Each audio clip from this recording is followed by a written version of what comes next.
I'm John Buchanan. Now listen, I'm going to just immediately caveat this video by saying that it feels like it's been a really long time since I wrote any piece of music for this channel over 120 beats per minute.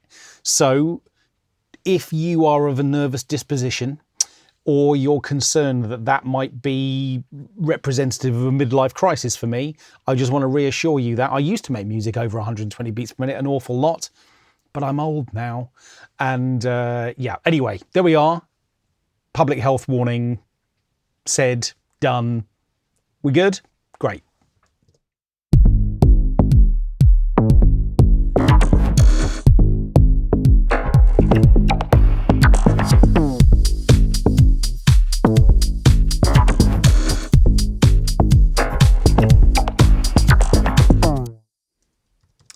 I know, it's only a couple of BPM over 120, so, you know, it's okay, it's okay. Okay, so actually what this video is about is whether or not we can create a relationship between bass and reverb. Now, there is a common myth that somehow hasn't been quashed despite many decades of me and other music technology journalists over the years writing entire articles about the fact that actually bass and reverb can live happily ever after, and yet there has always been this slight sense that you must keep low frequency content entirely without space. And what we're going to do within this video is to hopefully debunk that a little bit, but to talk about why such a myth might have turned up in the first place. So why is it that all of the advice is that you shouldn't add reverb to bass? Well, because bass frequencies are deep and rich and they produce an enormous amount of power.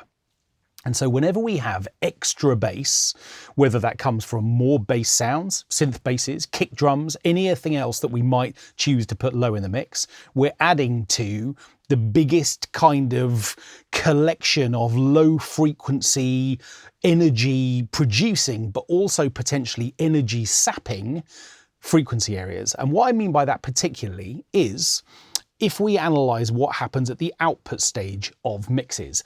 On this track, I've put Logic's Mastering Assistant, which contains a series of processors which are designed to elevate and push and pump output levels. But of course, what tends to happen is that the compression aspect of what might happen at the output stage takes a lot of its cues from whatever is happening at the bass end. And if what it sees is this big kind of wodge of frequencies, all of which are kind of just producing this enormous kind of pool, what happens is that all of the agile nature of what bass can be is kind of just turned into this big soup. And that's not necessarily useful when it comes to creating power at the output stage. Okay, that's a lot of theory. What exactly does that mean? Well, we're going to focus in on this kick drum for a moment, all by itself. And this is going to sort of make you feel like maybe I have had a midlife crisis. We're just going to play it. And then what I'm going to do is we're going to just kind of analyze it in two ways. In fact, let's turn on the analysis now. Actually, to do the analysis, I'm going to open up the FabFilter Pro Q4. I'm not doing anything with this EQ. It's not shaping the tone of it. We're just going to use it to analyze what's happening at the low end. So this is the kick drum without any reverb on it whatsoever. Let's just look at how active the low end is.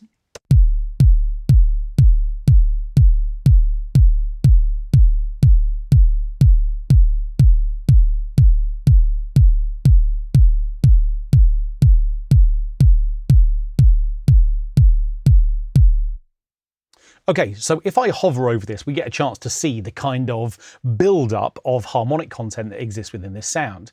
You can see that roughly where I've left the mouse here is producing our kind of big thumpy low end.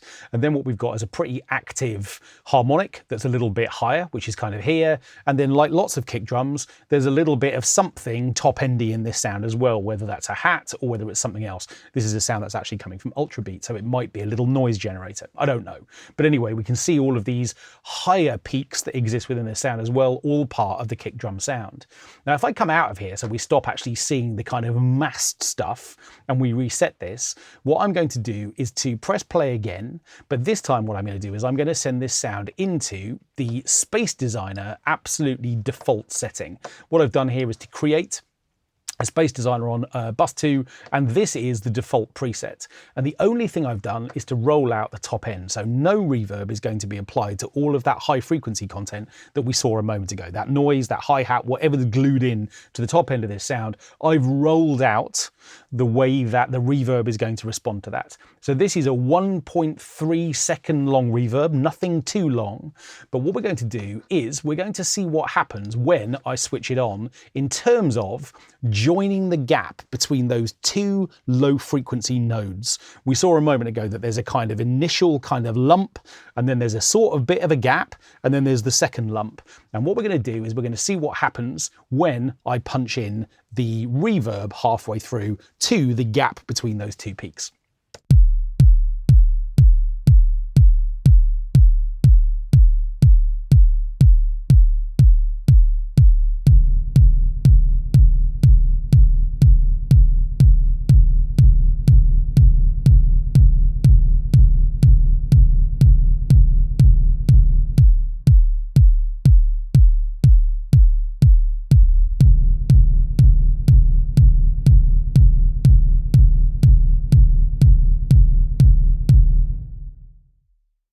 And what you can see and hear is that really we're kind of joining them together. That soup that I was talking about, rather than the kind of definition that we get from the initial thump and the harmonic that's sitting on top of it, what we've kind of done when we add reverb is that all of that reverb is producing this kind of sustained quality, and suddenly rather than two discrete separate peaks, what we've got instead is this kind of block of homogeneous stuff. Well, okay, if we think about that, and let's suppose we decide to apply a reverb like that also to the bass line of our track, suddenly what we're doing is we're giving loads of extra kind of soupy energy to loads of frequencies at the low end. In fact, we could do that. I'm going to turn on the bass as well, and I'm also going to send it through to bus number 2.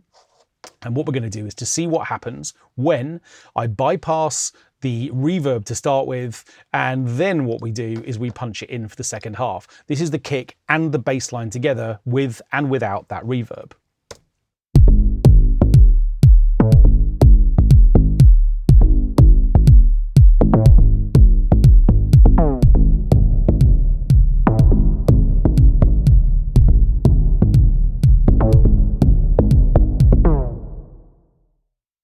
Warehouse vibes. So straight away we've got this kind of wet, weird thing that's happening which doesn't feel like it's producing extra energy, it's sucking in all that space. And if this was the end of this video, what we would learn is that you cannot add reverb to bass. Fortunately, however, there are things we can do. So the first thing to say is, it tends to be the case that, as we've already discovered by analysing our kick drum, the interesting thing about bass sounds is that they don't only contain bass frequencies. In other words, we've already seen that the kick drum has got some top end in it, and so possibly the very worst thing that I might have done would be to back down exactly what happens in terms of the upper frequency content of this sound. In other words, maybe if we let in more of the high frequency content of what's happening both in the bass line and in the kick drum, then maybe we'll end up with a situation which is going to be a little bit better, that the reverb's going to extend into the kind of top end of the frequency content of this sound, and it's going to focus less on the bottom. And of course, that's going to be particularly true if, in addition to cutting or opening up the top end, we cut out some of the frequency content that exists at the bottom. So what do we mean by bass? Well, what I've done here is to put in a low cut, and what I'm going to do is I'm going to take that down to or take it up to 12 decibels per octave. In other words, I'm going to use the strongest slope that I can within Space Designer itself, and what I'm going to do is to place this at about 160 hertz. So in other words, you know, we're well into kind of low mid territory. Now what does the bass reverb sound like?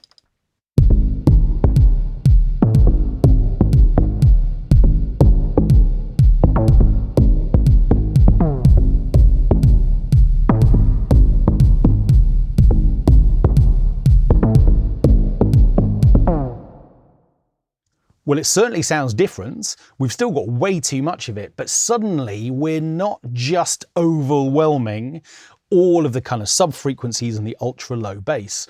Well, the next thing we can do is to have much less of it.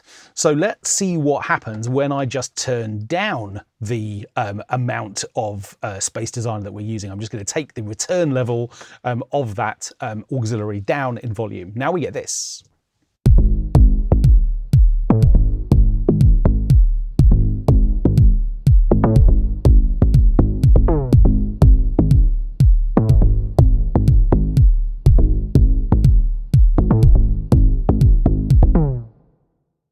So now we're getting the kind of drama of a space at the same time as it not overwhelming the mix altogether. But at the moment, we are only focusing on the things that are drawing our ear to the low end. If I play this contextually again, and we bring everything else back in, even though this track does only start with the kick and the bass, by the time everything else arrives, I actually think we might get away with a bit more bass reverb than we've got right now.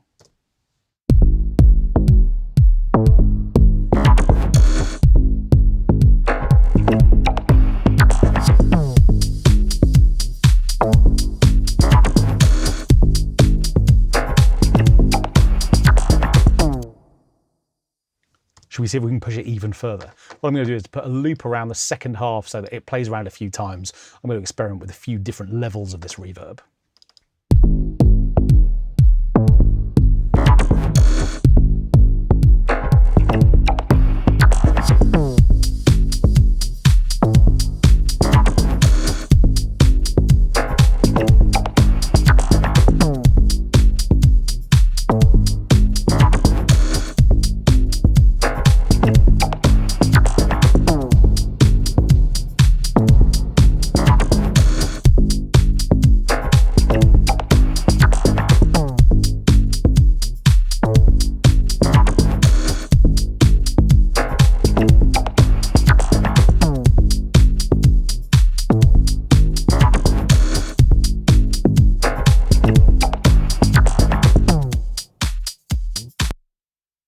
That's what happens when you turn off the cycle and the loop carries on because it thinks it's going to cycle back round, but no.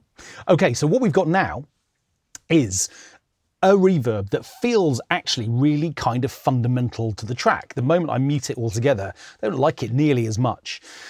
But of course, we can be much more specific about EQ than we are within the Space Designer options. In other words, what I actually am going to do is to turn off the output EQ, and instead what I'm going to do is to use an EQ after the reverb to do this job properly. And as we've already seen the Pro Q4, I'm going to put it on here as well, just so we can see exactly what's happening. And the first thing I'm going to do is to kind of replicate what I was doing before. I'm going to put in a low cut, so we're just kind of getting rid of the low end. This time, maybe I'm going to make that only really happen for sub-frequencies. But the huge advantage of using a dedicated EQ is that I have the option to use much more significant slopes than I'm using within, or that I have available within Space Designer. So here is a 30 decibels per octave drop. You can see it's much more of a cliff edge. So what that's going to do is it's really going to eradicate the ultra low end if I want it to. So let's see what that sounds like.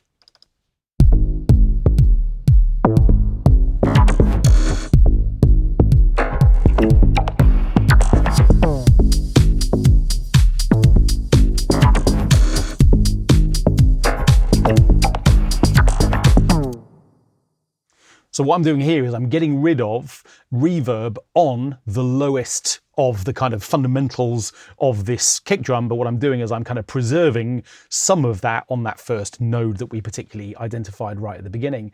What I could even do, potentially, would be to open up the top end of this so that our ear is actually drawn to the things that are happening both in the bass line and in the kick drum that are much more high frequency based. There's a little kind of tickle of this reverb also potentially available to me on these kind of glitchy beats as well. If I turn up the send level to that too, so that the high frequency content is the main thing we're focusing on from a reverb perspective, it's almost like the bass is going to get introduced into that reverb space too, but our ear is going to be drawn upwards to the high frequency content. I think I put my hand so high there that maybe I'm masking my own face. A bit like a reverb and EQ cut. No, I'm stretching that too far. Okay, sorry. Forget that. Let's just listen.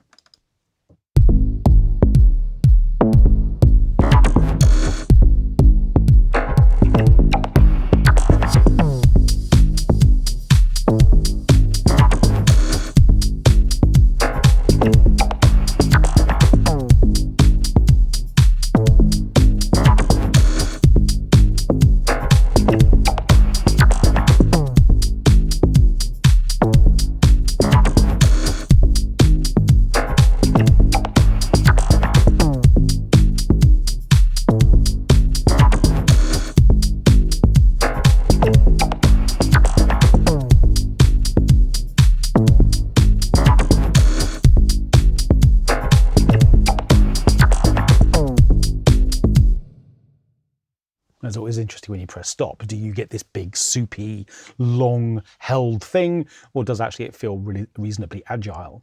Now, there are kind of third-party plugins which are almost designed for reverb added to bass signals. You may have heard of Eventide's Black Hole, for instance, which is the kind of perfect trailer-style, super enormous, depthy, cavernous-y, I'm making up words again, like I always do on this channel, but it's called Black Hole. It's designed to kind of suck you into a vortex, and it sounds absolutely amazing when you're doing those kind of super trailerized hits.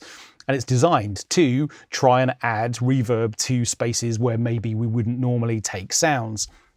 But what we're really learning here is that, of course, you can absolutely add reverb to things that are bass-led. We need to be careful. If we just do that without thinking about it, yes, we will get all of the kind of soupy, sustained thing. And I mentioned at the beginning of the video, that's going to be particularly problematic if you are compressing or limiting the output stage of your mixes, where suddenly you're adding all of this extra energy and the compressor has got to respond to all of the frequency content within your mix. It's going to focus or take its cue from all of the low end, and suddenly you're adding loads more low end. But we can see that EQ is our friend here. We're in a position to kind of roll out the frequency content we don't need from our reverbs. As a result, we still get plenty of the feel of the kick drum and the bass line fed into the reverb.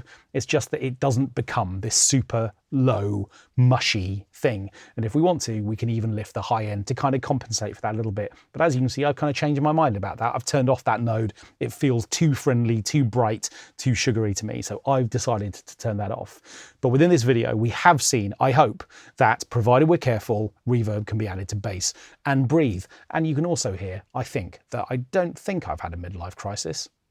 We'll see. I'll let you judge.